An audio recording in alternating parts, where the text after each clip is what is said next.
जिस घर में दीप नहीं जलता, जिस घर में देव आराधना नहीं होती, जिस घर में भगवान को भोग नहीं लगाया जाता, वह घर शमशान की तुल्य होता है। उस घर में रहने वाले लोग सब दुखी होंगे, परेशान होंगे। राजा परीक्षित ने पूछा, हे गुरुदेव,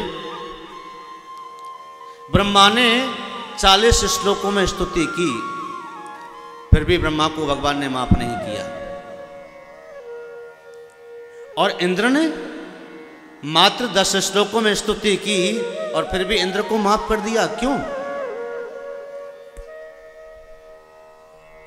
पूज्य सुखदेव कहते हैं, राजन, यही तो अंतर है। प्रभु की लीला को समझने वाला कोई होना चाहिए, क्योंकि ब्रह्मा ने भगवान के भक्तों को, ग्वाल वालों को, गायों को और बछड़ों को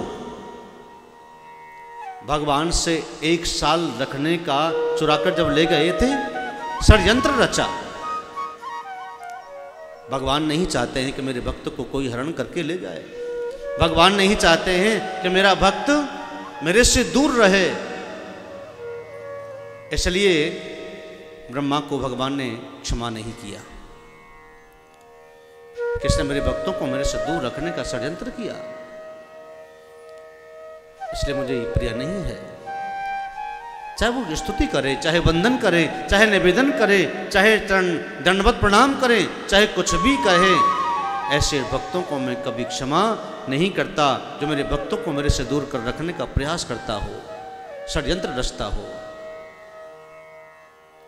और इंद्र ने 7 दिन 7 रात गायों को, बछड़ाओं को, नंद बाबा यशोदाओं को, ग्वाल वालों को और ब्रज गोपिकाओं को 7 दिन 7 रखा अपने मेघों के कारण से। इसलिए उनको क्षमा कर दिया। जब मेरे भक्त मेरे पास होते हैं ना, तब मुझे बड़ा सुख मिलता है। भगवान को अगर क्रोध आ जाए ना, तो वो बिना भक्त के क्रोध शांत नहीं रखते। नरसिंह भगवान को जब क्रोध आया तो देवता घबराए कि अब क्या होगा। एक ही हुंकार लगाते, सब देवता भागते नजर आते, बचाओ बचाओ बचाओ। ब्रह्मा जी से कहा, प्रभु अब हम कैसे जिए? प्रभु का तो क्रोध शांत नहीं हो रहा, और शांत नहीं होगा क्रोध तो फिर हमारा कार्य की सिद्धि कैसे होगी? ब्रह्मा जी ने कहा, इनका क्रोध तभी शांत होगा जब इनका भक्त प्रहलाद इनकी गोदी में बैठ जाएगा। और ऐसा ही हुआ। भक्त प्रहलाद को गोदी में बैठा दिया। भगवान नरसिंह का वह कोप शांत हो गया। देवताओं ने इंद्र पुष्पों की वृष्टि की और भगवान चले गए। इसलिए भगवान अपने भक्तों के समीप ही रहना पसंद करते हैं। भक्ति करो मीरा के जैसे, भक्ति करो प्रहलाद के जैसे।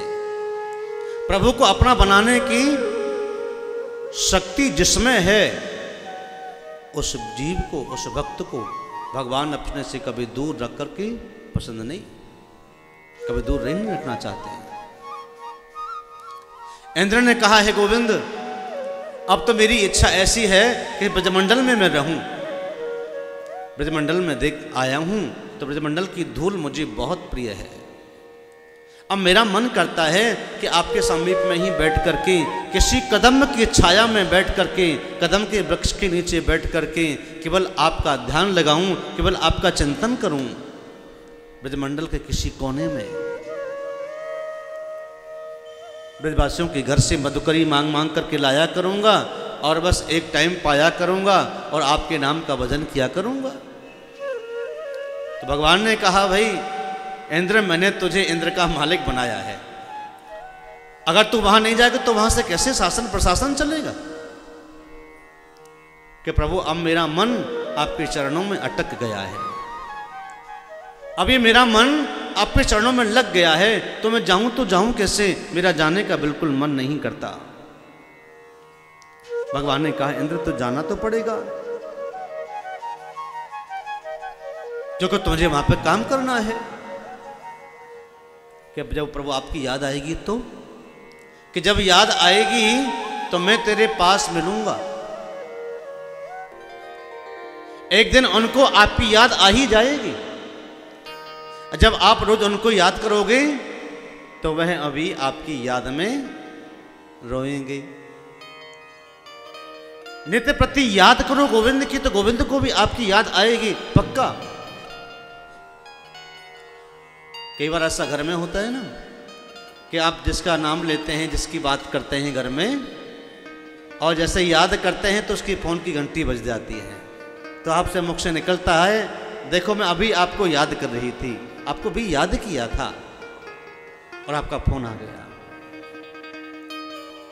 दिल से दिल की घंटी जब बजती है तो आपके सामने चमत्कार मिलता है। प्रभु को याद करिए, प्रभु के लिए आप सामग्री बनाइए, भोजन बनाइए, भगवान को भोग लगाइए, फिर आप स्वयं पाइए। भगवान के बिना भोग के अगर आप वस्तु कोई भी आप खा रहे हैं तो वह आपके अंग में लगेगी नहीं। वह भोजन आपके शरीर में जो गया है, उसका जो रक्त बना है, बिना भोग का उस रक्त का जो प्रभाव होगा वह तामसिक होगा। आपको तामसी बनाएगा, आपको आलसी बनाएगा, आपको रोगी बनाएगा, आपको प्रमादी बनाएगा। इसलिए भगवान का मंदिर अपने घर में जरूर हो और नियम लेकर के भगवान को भोग लगाओ, और भोग लगाने के बाद स्वयं पाओ, तो आप शांत बनेंगे, आप व्यवहारशील बनेंगे, आप प्रभु के प्रेमी बनेंगे। धीरे धीरे आपका मन एकाग्र होता चला जाएगा, आपका मन निर्मल हो जाएगा। चिंतन प्रभु का जीव की चिंता को मिटाता है, इसलिए चिंता करने की आवश्यकता नहीं, आप तो चिंतन करते रहिए, आगे बढ़ते रहिए।